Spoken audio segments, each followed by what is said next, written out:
It's my great joy, again, to be with you here today on the 5th anniversary of the promulgation of the Apostolic Letter, Summorum Pontificum.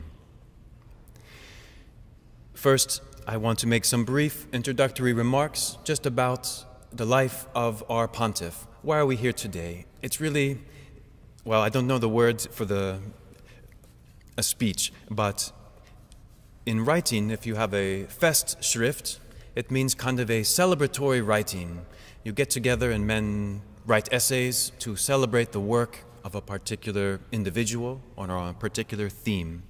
And so today I conceived this talk as a Festschrift, if you were, with one submission, my own, on the work of the Holy Father in the liturgical realm.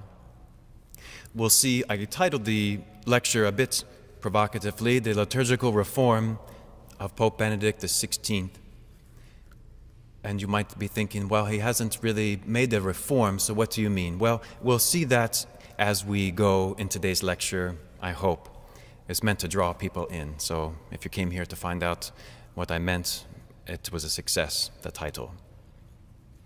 So first, just a few remarks about the life of the Holy Father. We're here to celebrate Summorum Pontificum, the greater granting of the Latin liturgy, the extraordinary, so-called extraordinary form, and to celebrate that. So this will be all positive things. I'm here to encourage you and to celebrate not only the liturgy, but also to celebrate the fact that we can even celebrate the liturgy. So kind of a meta celebration. First, just a few remarks about the Holy Father.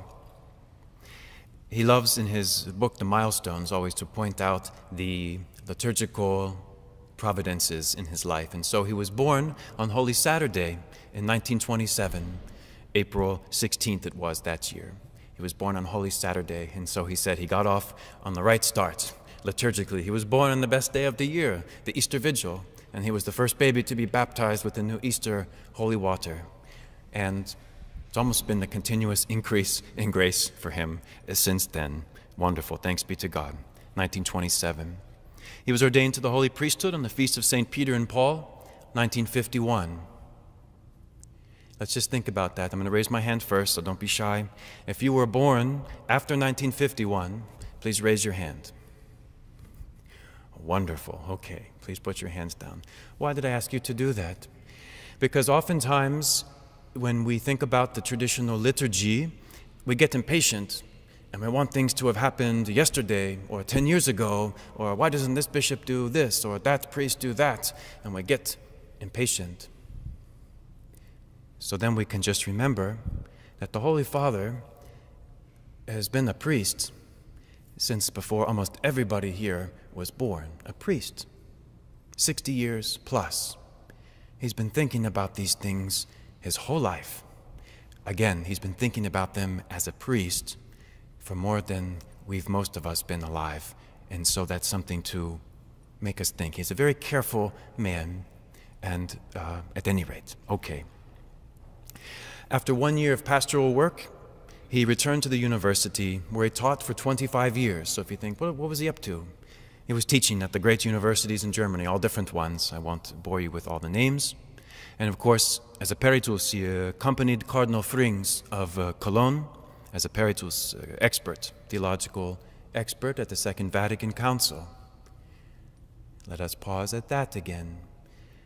Often, some of us sometimes are very quick to judge those documents or how the documents were interpreted. And then again, when we think about the way in which the Holy Father has been continuously interpreting them for 50 years now, that also should give us pause. Again, most of us, maybe probably here also, were born after 1965. And so that too should give us pause. If we think we know everything that the Second Vatican Council is about, we probably don't. And we want to think about it in a very careful way. 1977, so after 25 years of teaching in the university, theology of course, dogmatics, he was ordained to Archbishop and shortly after created Cardinal of Munich and Freising. And then he only was in that post for 4 years. In 1981, then he was elevated to the Cardinal Prefect of the Congregation for the Doctrine of the Faith, the CDF. As we know, most of us, he kind of became on the international scene for us at that time. We think of him, wasn't he always Cardinal Ratzinger? And wasn't he always the Cardinal Prefect of the CDF? Well, not always, but for 24 years. So again, for most of us young souls here, always. Exactly. So that's important to remember.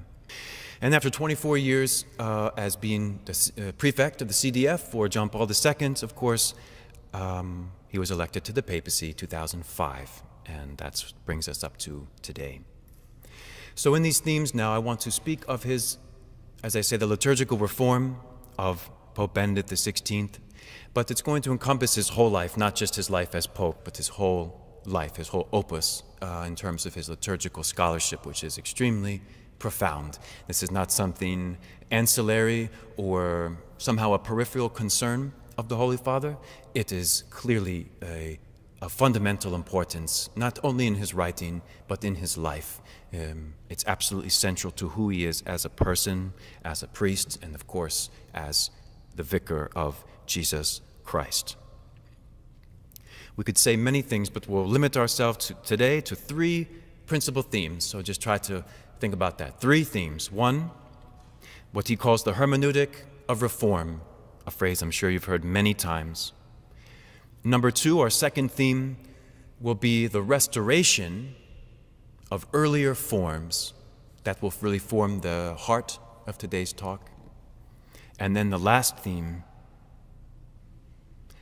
which in a certain way is the most important, is the theme of the role of the liturgy in the interior transformation of the faithful. All right, the first theme, theme one, the Hermeneutic of Reform. What is this phrase you've heard so often and bandying about on the blogosphere? It comes, of course, from his famous Christmas address to the Roman Curia, 22 December 2005, shortly after his elevation to the papacy. As is long tradition, the Pope gives an address to the Curia, to his cardinals, to his closest co-workers. And so that address is very important. We have in the United States, of course, the State of the Union address. It's kind of like that function for the Curia. It sets the direction of the papacy and maybe his thoughts for the year. Very important address. And here's the famous phrase. The Holy Father is addressing now his cardinals, the highest prelates in the Church. He was speaking, of course, of the Second Vatican Council. How are we going to understand it? And this is a quote now. Quote, on the one hand, there is the interpretation of the Council that I would call the hermeneutic.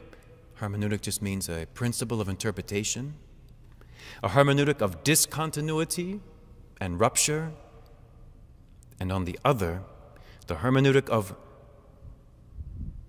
reform, of renewal in continuity of the one Church who increases in time and develops, yet always remains the same.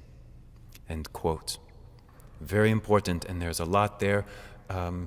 Libraries are beginning to be written about this phrase, and so I'm unable to expound all of that for you. I think we all know from the experience, our own experience in the Church, and then of our parents, the last 50 years, most of us have experienced firsthand, practically, this discontinuity and rupture. I don't want to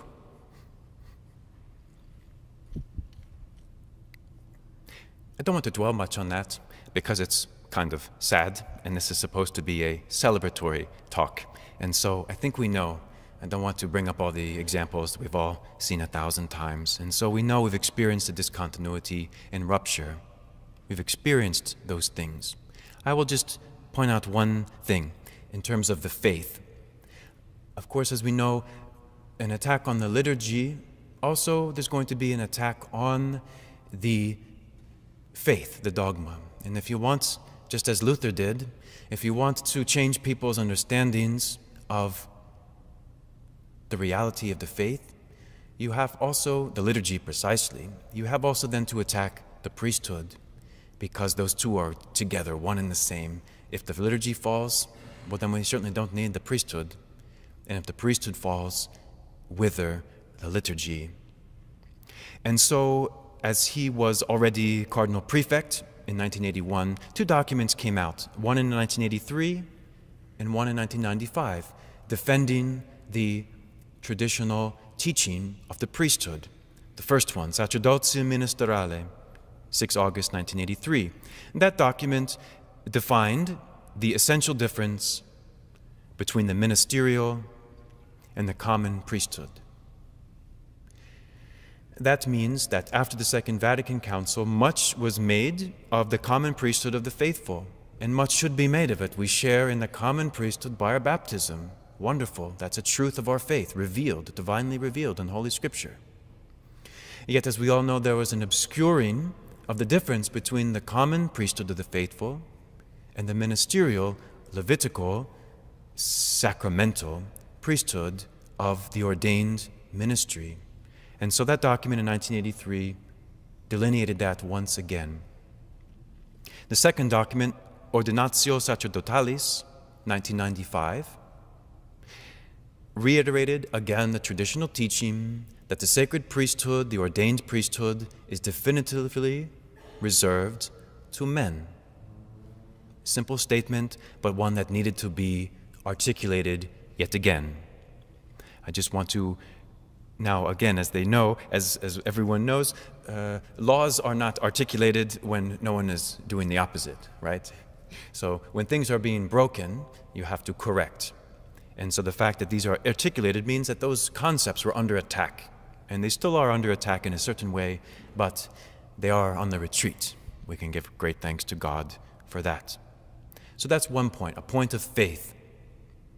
I'm sure everyone here knows the old adage, lex credendi, lex orandi, and sometimes also lex orandi, lex credendi. That's complicated. I won't get into it all. It just means there's a relationship between the way we pray and what we believe, and also the other way around. And so, of course, we know that attack on the priesthood was also the attack on the Divine Liturgy. And so, not to use my own words, let's use the Holy Father's words from his wonderful memoirs, called in English, called Milestones. Very wonderful, published by Ignatius, 1997. Very wonderful book. If you're looking to know the Holy Father more, read that little memoirs. It's very delightful. This is what the Holy Father says now again. It was published in 97. So he's Cardinal Prefect of the CDF, and he writes this. Speaking of the reform of the liturgy. The old building was demolished, and another was built. This has caused us enormous harm. I am convinced that the crisis in the Church we experience today is to a large extent due to the disintegration of the liturgy. End quote.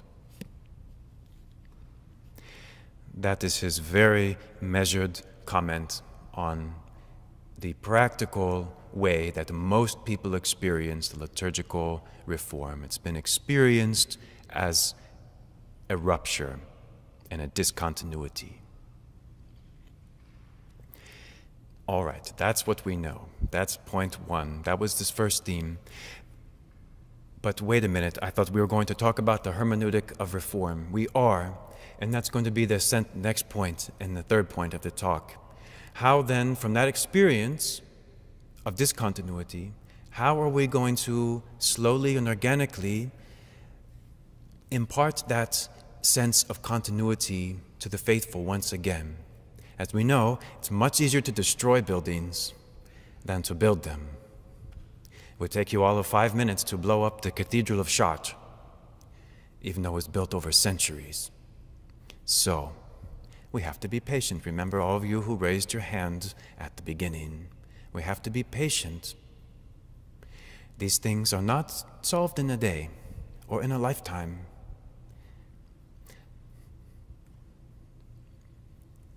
Thankfully, I saw many little souls today at the altar and at the altar rail and everything, and so I have a great confidence that we shall outlast the opponents. And so, be encouraged. And so, how is the Father how has and how is the Holy Father setting about this little reform in his little humble Bavarian way? First, now we're to the second theme of today's talk, the heart, really. The restoration of earlier liturgical forms. Now, the liturgical books as they stand now will have to be revised again. Everyone knows this. And now, and even in the liturgical journals, the mainstream ones, I mean, people are now beginning to talk about it, which you weren't allowed to talk about it for 50 years, but they're beginning to talk about it. But there is an entire generation of laity and clergy now who have little or no understanding of the liturgy of the Roman Rite prior to the forms that existed before 1970. And so, if one were to attempt a reform now of the ordinary form of the Roman Rite, it would be a disaster. And so, a first step towards any such reform, in my view, must necessarily begin with a series of smaller restorations. We restore what was lost before we can begin to think about reforming. And we will consider this series of the Holy Father's restorations in 3 periods. The first period from 1970 to 1988. All right? The liturgical revolution was in full swing. 1970. All manner of things are happening. We're not going to mention them. And then we have this interesting, so they're thinking of 1970 to 1988. How about the extraordinary form of the Roman Rite? What was happening? We'll just have this one statement of the Holy Father. A very interesting one. In theory, the old rite was, quote, never juridically abrogated. That means that nowhere can you find a document that says, and now we throw this old missal away and no one may ever use it. You won't find a document because it doesn't exist.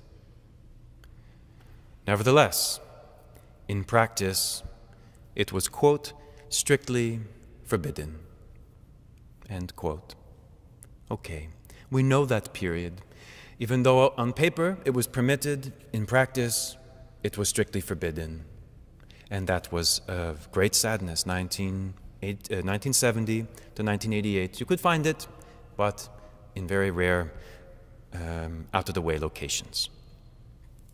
All right, that brings us to our second period, 1988 to 2007. That's our middle period, 19 years. Now, why do I begin with 1988? Well, most of you probably know this reason. But we need to remember, because even I, who studied these things a lot, I too am able to forget. Remember, Cardinal Ratzinger, as Cardinal Ratzinger in 1988, had been working very closely with the Society of St. Pius X, working with them. How can they become, as they say, canonically irregular? We won't get into the details. They were canonically irregular, and at the behest of the Holy Father, John Paul II, Cardinal Ratzinger was the envoy, the ambassador, the point man to reconcile the Society of St. Pius X, to bring them into full communion to a regular canonical situation. Those talks went very well. And as you may know, on the 5th of May, 1988, Archbishop Lefebvre signed the Protocol of Agreement, also signed by Cardinal Ratzinger, that the Society of St. Pius X would be allowed to continue their ministry, would be granted the canonical form of a personal prelature for their society. They would be regularized, and things would continue. It's one of the great sadnesses of the liturgical history of this time period that protocol was signed, agreed on, and then the Archbishop withdrew his signature shortly thereafter. And then, of course, his declaration that he would ordain the 4 men to the episcopacy on 30th of June that same year without the approval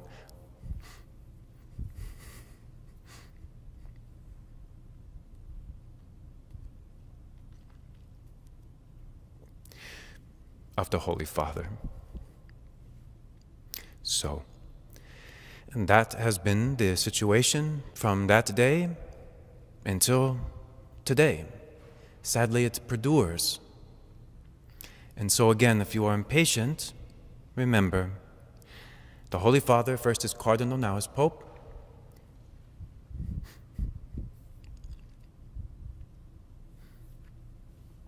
has been working on this for 25 years, from when he was 61 until now, when he's 85. I just offer that to you to meditate on when you think things should be proceeding in a different way.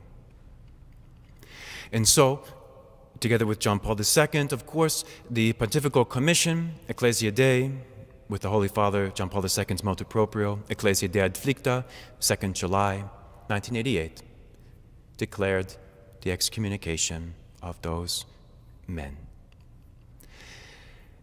At the same day, the very same day, the priestly fraternity of St. Peter, the founders, declared their intention to found the priestly fraternity of St. Peter. The act of foundation was signed 18 July, and then extremely rapid for Roman time, 4 days later, 22nd July, the Pontifical Commission, Ecclesiae Dei, gave their declaration of intention to canonically erect a new fraternity, a Society of Apostolic Life. That was done canonically 18 October. Remember, nothing happens in Rome in July and August, so forget about it. But it was the first ever Society of Apostolic Life that was created as being of pontifical right.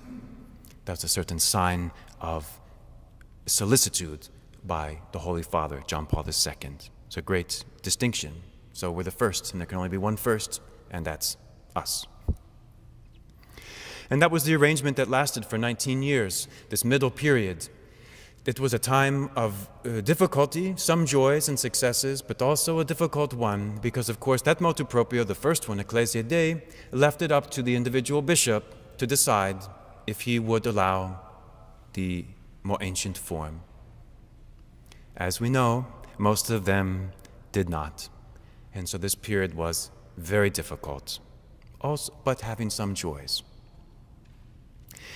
And so right in the middle of this middle period, in 1996, there was an interview, a book-length interview the Holy Father did, and this one was titled in English, Salt of the Earth, 1996. He was asked by the German interlocutor what he thought about the old Rite. And this is what then Cardinal Ratzinger said, 1996. I am of the opinion, to be sure, that the old Rite should be granted much more generously to all those who desire it. It's impossible to see what could be dangerous or unacceptable about that. A community calls its very being into question when it suddenly declares that what until now was its holiest and highest possession is now strictly forbidden, and when it makes the longing for it seem downright indecent. End quote.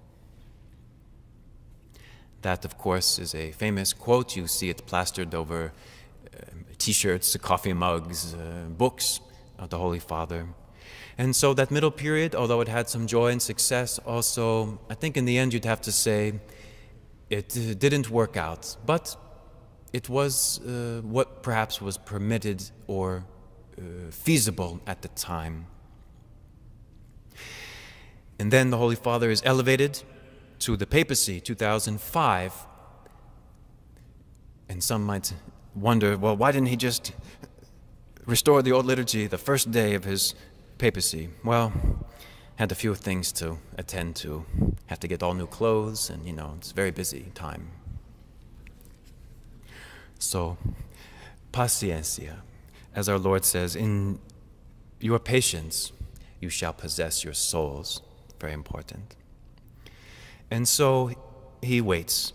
And then, of course, until today, 7th July, 5 years ago to the day, the motu proprio, long awaited, Summorum Pontificum.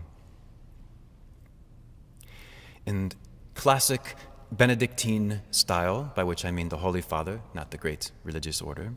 In classic Benedictine style, the decree is very laconic, very Roman, and he tells you what he really means in his accompanying letter. It's a very wonderful Roman practice. So the decree is nuts and bolts. I will just quote one wonderful quote, and this itself is a quote from the great rule of Saint Benedict. Let nothing be preferred to the work of God, the Opus Dei. And that, of course, is Saint Benedict's way of referring to the Divine Liturgy. You might say, well, that's a bit of an overstatement, isn't it? And don't we? No. Let nothing take place, stand first, stand before the Divine Liturgy. God created what? Us to do what, as the Baltimore Catechism says? To know, to worship, and to love Him in this life, to be happy with Him in the next. It's the first thing that we're to do as human beings, to love God. And we do that first in the Divine Liturgy. It takes first place. Okay, that could be a whole other homily. I will just go to the next point. In the accompanying letter, we have two quotes that I want to pull out for you. And now, again, this defines the modern period now, the period we're in right now, 2007 to now. I come to the positive reason which motivated my decision to issue this motu proprio, which updates that of 1988. This is a matter of coming to an interior reconciliation in the heart of the Church. End quote. That is his first goal. That's the motive for the motu proprio Summorum Pontificum, to come to interior reconciliation in the heart of the Church. What does that mean? Obviously, the Holy Father has first on his mind the Society of St. Pius X, but also those innumerable so-called independent groups, and even those who attend the approved masses, who perhaps have fallen into a bit of an independent way, a non-Catholic way of thinking about their own Catholicism vis-a-vis the Catholicism of those who do not attend traditional, more ancient forms of the liturgy. The Holy Father is the shepherd.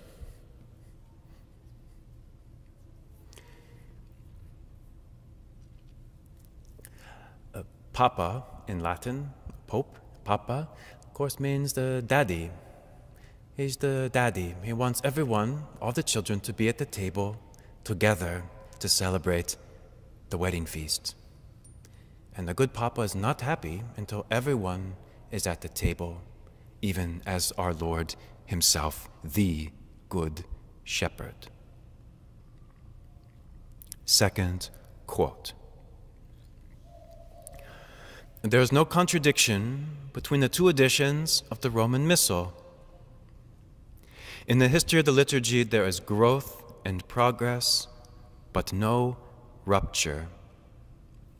What earlier generations held as sacred remains sacred and great for us too. It cannot be all of a sudden entirely forbidden or considered harmful. This is a quote we all know well. And so again, how do we see the continuity? Well, we're going to go through that right now. First, what was one of the first effects of this publication of the motu proprio Summorum Pontificum?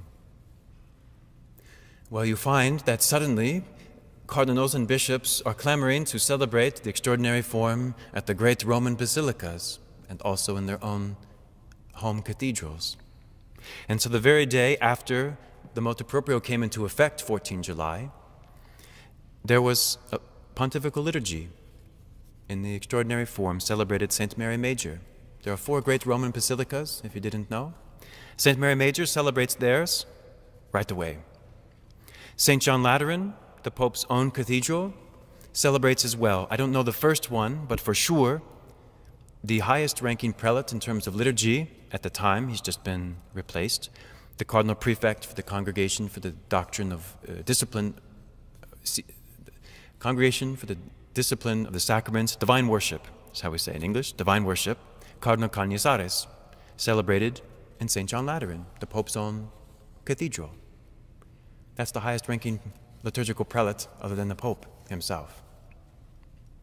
Archbishop Burke, now Cardinal Burke, celebrated at St. Peter's a few years later, 2009. And I don't know about St. Paul's outside the walls. We hope there was one, but I couldn't find it in my research. But someone on the blogosphere will instantly correct me. We're moving along. So this is how we're experiencing now not a rupture, but a continuity. So first would be by example, primarily by example. The Holy Father's own liturgical celebrations, we'll talk about that in a minute, but those of his highest-ranking churchmen begin to follow his lead by celebrating itself. It begins by example, not by decrees. And then, of course, 2009, the decree of excommunication was lifted for the 4 bishops of the Society of St. Pius X. That is an extraordinary sign of goodwill. I could even say not merited in any way on their part. But that is indeed what a gift is. You can't merit a gift, otherwise it's not a gift. A gift cannot be merited. It's freely given, even as the gift of grace is given to us in baptism freely. Gratia gratis data. And so, why did he do that? Again, we have a nice little letter 2 weeks later to tell us, 10 March 2009, the remission of the excommunications has the same aim as that of the punishment, namely, to invite the 4 bishops once more to return.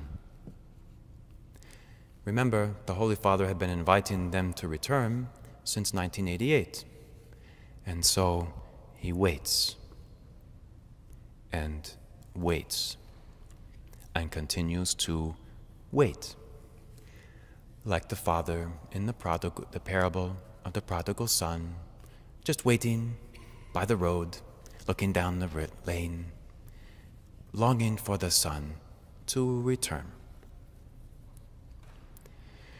And then the Holy Father has one other thing to say in that letter, and this could be speaking to all of us. And it's speaking really to defend himself against anyone really, who would criticize his lifting of the excommunications. It was an extraordinary gesture, and he had to defend himself because he had many critics. And so he said, remember, in our days, when in vast areas of the world, the faith is in danger of dying out like a flame which no longer has fuel, the overriding priority, hear that, the overriding priority is to make God present in the world and to show men and women the way to God. That takes first place.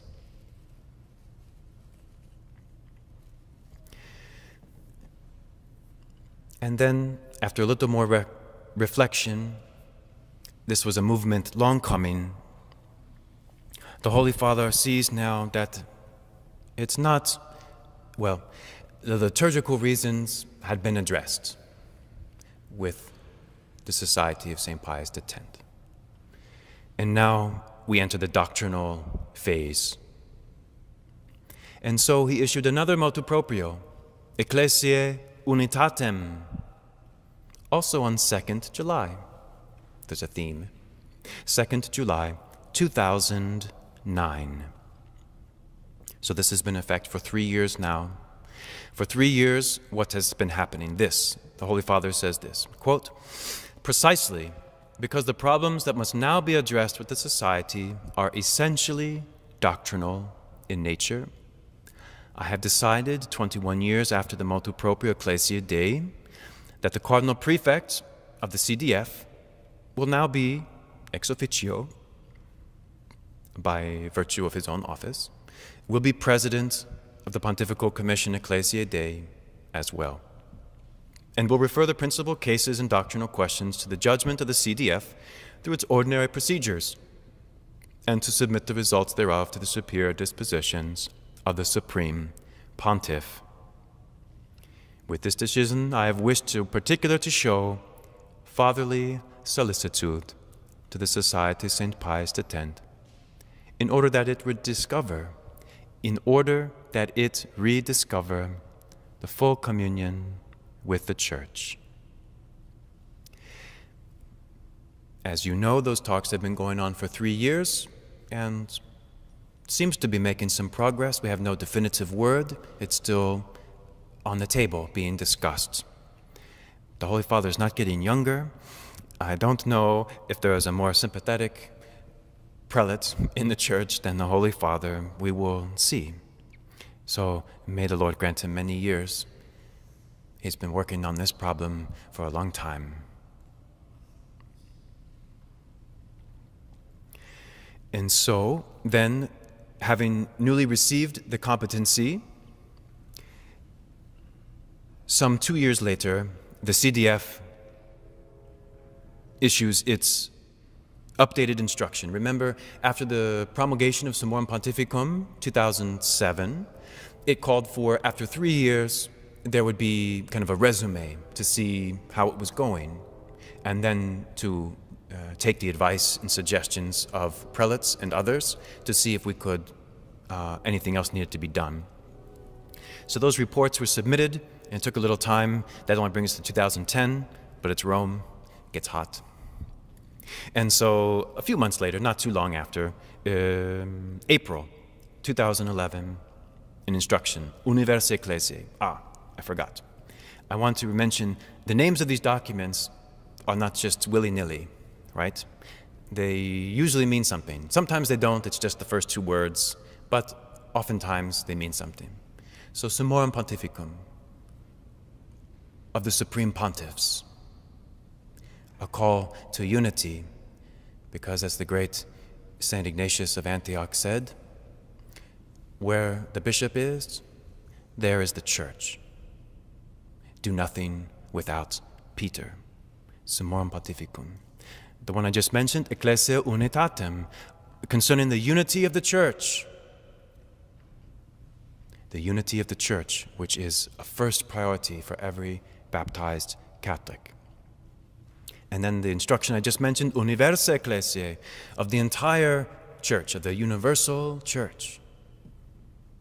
Again, we're Catholics, Catholicos, with respect to the whole, the universal. You can't be a Catholic by yourself under the tree with your Bible. That was Martin Luther's project, not the Catholic project.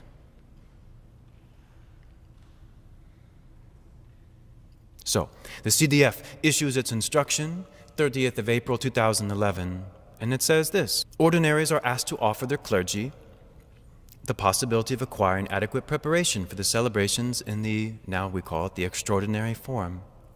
This applies also to seminaries, where future priests should be given proper formation, including the study of Latin, and where pastoral need suggests it, the opportunity to learn the extraordinary form of the Roman Rite. And so, we see this beginning to go. Some courageous bishops have implemented that. Now, that is at the option of the bishop. It doesn't have to. As we know, we tried that with the other one, the first motu proprio, and it didn't work so much, but we'll see. I know for sure that there are dioceses, Philadelphia, Lincoln, Miami, and others as well, I don't know all of them, that do offer as an option to their men the possibility of studying the extraordinary form while in formation in the seminary. That is incredible. That is unthinkable before Summorum Pontificum. Unthinkable. Maybe in the Diocese of Lincoln, where Bishop Fabian Bruskowitz can get away with some things. But at any rate, I have the highest respect for that prelate. He ordained me to the priesthood, so I speak with all filial respect and solicitude. And that brings us up to the modern time. That is what I wanted to say regarding the extraordinary form, the restoration of that form. And then I also want, the extraordinary form of the Roman Rite, that's the one we're most familiar with here. Okay, not in the world. But then I want to talk about two other areas, so not the extraordinary form now, two other areas, the ordinary form, and then the Sarum Rite, we'll say, the ancient English form. So we're moving away now from the Roman Rite, the extraordinary form. I've titled this little section, Miscellaneous Restorations. We have a little series of restorations here. First, in the Holy Father's own liturgies, papal liturgies in the ordinary form, we see that he himself, not by a decree, but by his own example, has restored to his own personal papal celebrations the ideal of the ad orientem celebration, extremely important. On the blogs now and other places, they call it the Benedictine Arrangement. You've heard about it, where even if the Holy Father isn't able to celebrate ad orientem, he says that even if the celebration happens to be versus populum, nevertheless, we have here the 6 candles on the altar and the crucifix in the center, because that is the focal point. A great quote from the Holy Father, looking at the priest is of no importance. That is a wonderful statement. That is a restoration, a true restoration of the ad orientem ideal, even if not physically ad orientem, spiritually, you might say. The Spirit of the Liturgy, he wrote in 2000, published rather, in the year 2000 in English, The Spirit of the Liturgy, wonderful book. If you haven't read it, I recommend it highly to everyone. About ad orientem celebrations, the Holy Father says, just 2 brief quotes. Praying toward the east is a tradition that goes back to the beginning. And again, everyone joins with the celebrant in facing east toward the Lord who is to come. Then Cardinal Ratzinger also wrote a preface to Oratorian Father, a German priest, Uwe Michael Lang, a very fine priest. He wrote a book called Turning Towards the Lord, about orientation in the Roman Rite, historical development. Then Cardinal Ratzinger wrote a very wonderful preface to it, saying, this is an important book. And then, of course, famously, the papal restoration of ad orientem celebration in the Sistine Chapel. The Holy Father celebrated that on 13 January 2008. You probably remember those beautiful pictures, the Holy Father celebrating a beautiful pontifical Mass, ordinary form, ad orientem at the papal altar in the Sistine Chapel. Very beautiful, again, inconceivable really before the Holy Father's pontificate. Well publicized also, again, this is a festschrift, not to teach you new things necessarily, but to encourage you to see where we've come, how far. Also at papal masses, the reception of the faithful, of the Holy Communion of the faithful, they receive kneeling and they receive on the tongue, ancient form at papal masses. I want to mention one thing too. It's not necessarily the work of the Holy Father, but I'm sure he was interested in it and approved. Back in 2002, so before the motu proprio, in 2002, in the ordinary form of the Roman Rite, was restored the ancient Vigil of Pentecost. That's very interesting. Now, it's a partial restoration. It's not a complete restoration of the ancient Vigil of Pentecost. The Holy Father restored the norms for the election of the Roman Pontiff, which traditionally was always done by 2/3 majority. A small thing, to be sure, but the restoration, June 2007. Now we get a bit more interesting. The restoration of the Pallium. The Pallium, that is that wonderfully woven from sheep's wool with the 5 black crosses you see in the great icons of the archbishops. It's proper to an archbishop to have a pallium, and only the Holy Father can grant the pallium, and he himself wears the pallium of a special form. It's a white band with 5 black crosses, and it comes down. Only archbishops and the Pope, of course, is an archbishop, wear them.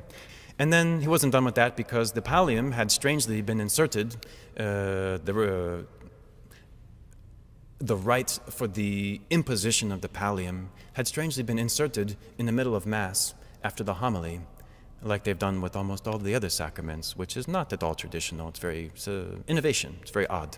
And so just a few days ago, 29th of June this year, the Holy Father said, let's not do that. That doesn't make sense. So we took that out, and now it's at the beginning of Mass. That's fine. Traditionally, it would be at the end of Mass, but that's okay. So at least it's not in the middle of Mass. That's a good thing. It's a restoration. No longer is the pallium given in the middle of Mass, where it has no place. Good. And you may have noticed also the restoration of the pastoral staff. Paul VI had that one made with the crucifix on it, but the Pope has never carried a crucifix. That's proper to a subdeacon to wander around with a crucifix on a staff, not to the Pope. And so the Pope now has his traditional pastoral staff, which is the plain cross, without the corpus. That is traditional. The Pope always had that. Good. That was done in 2008. You might think, well, these are just little things. Well, they are, but little things add up over time. Good. That's what I wanted. Those are the positive remarks I had to make about the ordinary form. In a way, this is my favorite part because it's very easy in all of these controversies and struggles to lose the forest for the trees. And so we remember what is the point of the Divine Liturgy. It's for the glorification of God and the sanctification of men. Both together, let nothing be preferred to the work of God.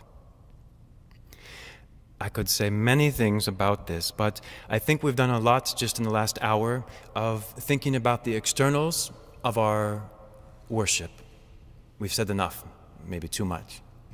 And so now we pause from the externals and think about that for the sake of which we have all the externals. Why do we genuflect? Why do we use incense? Why do we use Gregorian chant? To help us participate interiorly in the work of God. This is a favorite theme, not only of mine, but much more importantly, of the Holy Father, whose work and life we're celebrating today. And really, I will only speak of one aspect of interior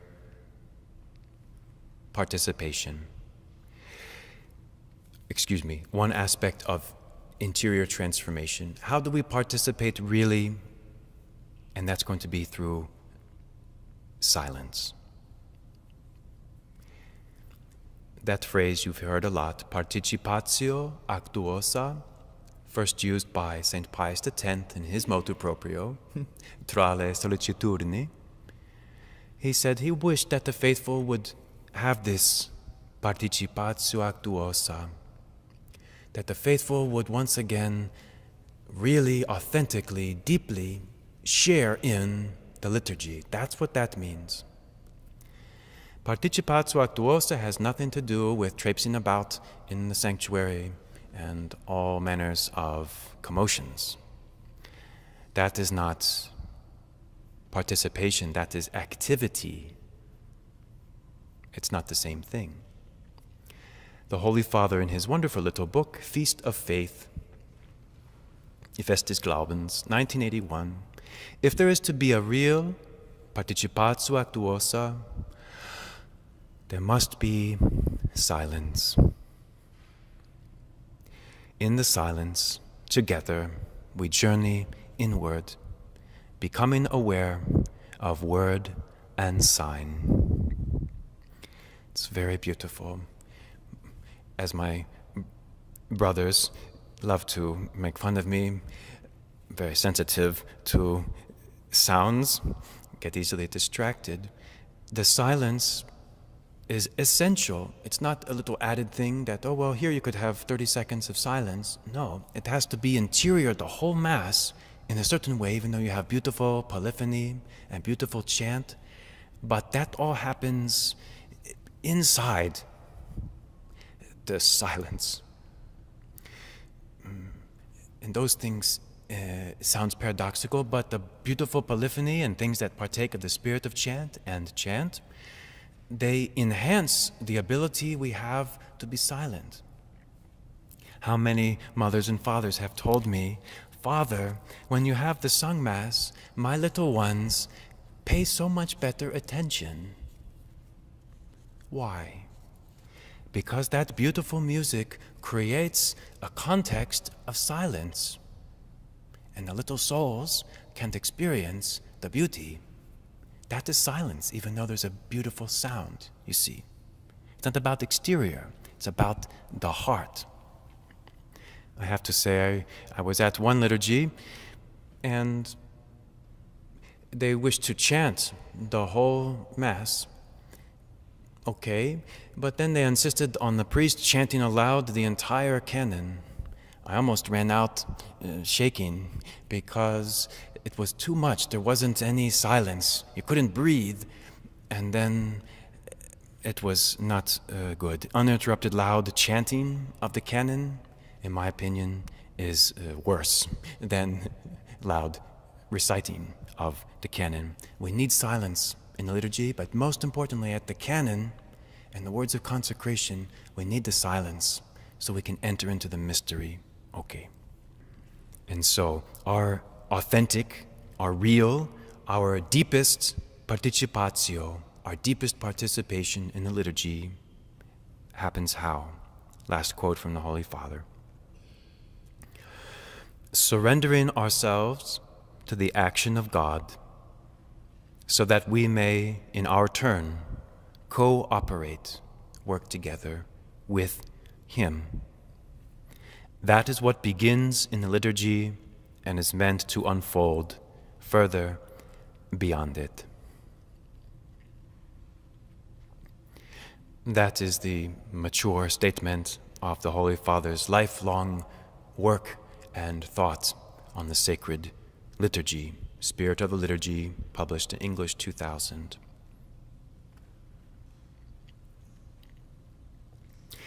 And so we began this morning with the Holy Sacrifice of the Mass, and that's the best.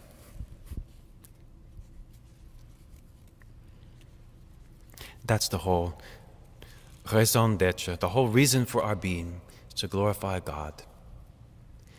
And it doesn't stop there. It doesn't somehow make us closed-off persons, or we just hide in the church and never walk out of the church.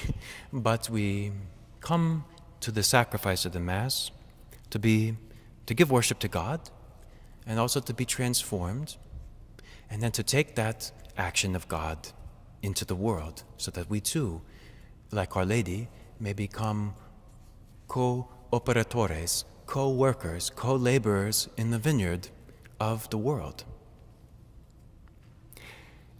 And I will end with not the final comment, I just will end with the words of the Holy Father. He did a third and perhaps final book-length interview again with Peter Zeewald, and it was called Light of the World, published in 2010, and this is the final quote. The place where the Church is actually experienced most of all as Church is the liturgy, and that is also as it should be. At the end of the day, the point of the Church is to turn us toward God and to enable God to enter into the world. The liturgy is the act in which we believe that He enters our lives and that we touch Him. It is the act in which what is really essential takes place. We come into contact with God. He comes to us, and we are illumined by Him. Thank you very much, and God bless you.